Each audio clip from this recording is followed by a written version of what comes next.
అందరికీ నమస్కారం. నా పేరు హంస. నేను ఒక ఫీడర్‌ని.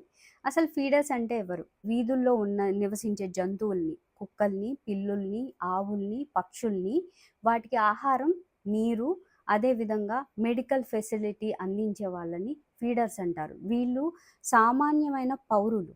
అంటే మొత్తం మనతో పాటు బతుకుతూ ప జాలితో, దయతో ముందుకొచ్చి ఈ పరిసరాల కోసం, ఆ జంతువుల కోసం, అదే విధంగా చుట్టుపక్కల బతికే పిల్లలు, పెద్దల కోసం ఈళ్ళు వర్క్ చేయడం జరుగుతుంది. వీళ్ళని ఫీడర్స్ అంటారు.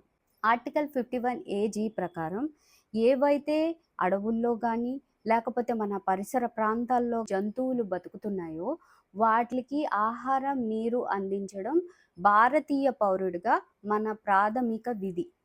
అదే విధంగా జంతువుల హక్కులు. Prevention of cruelty to animal act 1960 ప్రకారం జంతువులని ఆకలితో వదిలివేయడం నేరమని ఈ యాక్ట్ చెప్తుంది. ఏడబ్ల్యూబిఐ సర్క్యులర్ ప్రకారం ఫీడింగ్ ఈజ్ లీగల్, అంటే ఫీడ్ చేయడం అనేది లీగల్. ఎవరైతే ఫీడింగ్ చేస్తున్నారో వారిని ఆపడం, అదేవిధంగా అరెస్ట్ చేయడం ఇల్లీగల్ అండ్ నేరంగా పరిగణించబడుతుంది. సుప్రీంకోర్టు తీర్పులు ఇవేం చెప్తున్నాయి? ఫీడింగ్ ఈజ్ లీగల్ అండ్ ప్రతి ఒక్కరు ఫీడర్స్ని ఎంకరేజ్ చేస్తూ ఫీడింగ్ చేయవలసిన అవసరం ఎంతైనా ఉందని 2023 ఏబీసీ రూల్స్ సుప్రీంకోర్టు జడ్జిమెంట్ ఇచ్చింది. అదేవిధంగా 2025 ఆగస్టు 22 కూడా ఫీడర్స్ని లీగల్ చేస్తూ ఫీడింగ్ ఇంపార్టెంట్ని, అదేవిధంగా అక్కడ ఉన్న జంతువులకి ఆహారం, నీరు, వైద్యం అందించాల్సిన అవసరం and ABC animal birth control surgeries చేయడం, ర్యాబిస్ వ్యాక్సిన్స్ వేయించడం, డీవార్మింగ్స్ చేసి ఏ ప్లేస్ నుంచి అయితే పట్టుకొని వచ్చామో అదే ప్లేస్లో వదిలిపెట్టడం అని సుప్రీంకోర్టు జడ్జిమెంట్ ఇచ్చింది.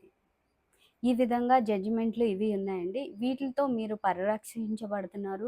ఫీడర్స్ అనేవాళ్ళు చాలా ఎసెన్షియల్. ఎప్పుడైతే మనం ఫీడ్ చేస్తామో ఆట్ల ప్రేమని, ఆట్ల నమ్మకాన్ని మనం పొందుతాం.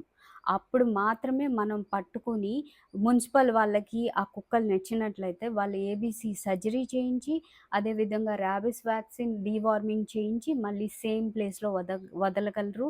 అప్పుడు మాత్రమే ఈ సంఖ్యను మనం తగ్గించగలం. కాబట్టి నేను దయచేసి ఫీడర్స్ అందరినీ నేను ఆహ్వానిస్తున్నాను ఈ పేజ్‌లోకి. ఇదొక కమ్యూనిటీ అండి.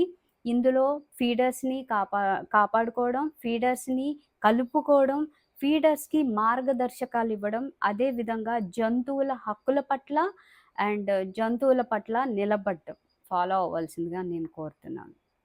Thank you.